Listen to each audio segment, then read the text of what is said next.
मित्र आहेस ना, मित्रासारखा राहायचं बरं का, जास्त मस्तील नको येऊ. तू पण नीट राह, तू पण जास्त मस्तील नको येऊ. मला बोलत नाही बरं काय नंतर. लिख अरे जाय रे, मला पण काय फरक नाही पडत, जाय निघ.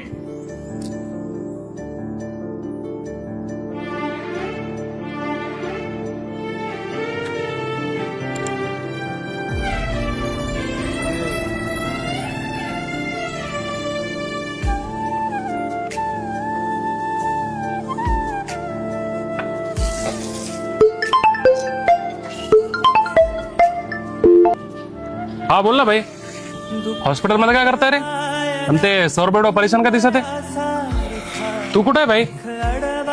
तू ते सोड, पहिले झालं का ते सांगा ते मला. अरे भाई ते सौरभच्या आईला ऍडमिट केलंय रे, आणि ऑपरेशन सुद्धा सांगितलंय. पैसे खूप जास्त लागा लागले म्हणून परेशान आहे सौरभ. माझ्याकडून जेवढे होत आहे ना भाई तेवढे मी करतोय. अरे तर भावळ्या मला सांगायचं ना मग. मला सौरभ म्हणाला तुझ्या त्याचे काहीतरी भांडणं झाले म्हणून मी कॉल नाही केला रे तुला. अरे तू काय भावळा आहे का थोडासा? त्याचे काय माझे काय आजपासून भांडणं आहे का? लहानपणापासून भांडणं करतो मी दोघं. मग काय अशा टायमाला की मी त्याचे कामी येणार का? काय गप्पा करतो राव तू? तुला तरी समजायला पाहिजे ना रे. बरं एक काम कर, मी तुला पैसे टाका लागलो, लगेच जा हॉस्पिटलमध्ये जमा कर. ओके ओके भाई.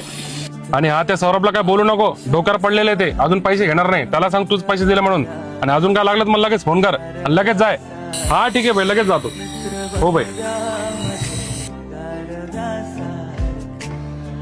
भाई टेन्शन नको घेऊ, पैशाचं काम झालंय. अरे भाई थँक्यू यार. भाई लवकरच पैसे वापस करतो बरं का तुझे. अरे भाई काही विषय नाही, तू पहिला एकदा आईला भेटून ये, ऑपरेशनला नेणार आहेत आईला. हा भाई थँक्यू यार भाई. भवन एक विचारू भाई, खरंच पैसे तू दिले का?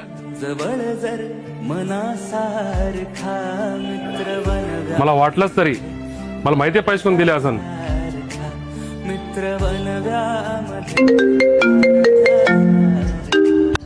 हा बोल भाई, काय करत होती यार? मी इतकं तुला वाईट बोललो तरी तू इतकी हेल्प केली माझी. हे तुझ्यासाठी नाही केलं रे, माझी पण आई आहे ती. थँक्यू यार भाई, आणि प्लीज सॉरी यार भाई. हा आता थँक्यू बोल मला. अबे साल्या, अशा टायमाला तरी कॉल करायचा ना रे. एवढा परका समजतो का रे मला? हवरे. आणि एक गोष्ट नेहमी लक्षात ठेव बरं का भावा, तू किती जरी भांडणं झाले, किती जरी वाद झाले ना, तर तू जीव आहेस माझा, समजला का?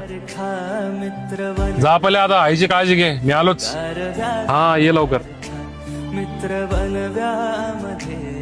इकडं कुठलं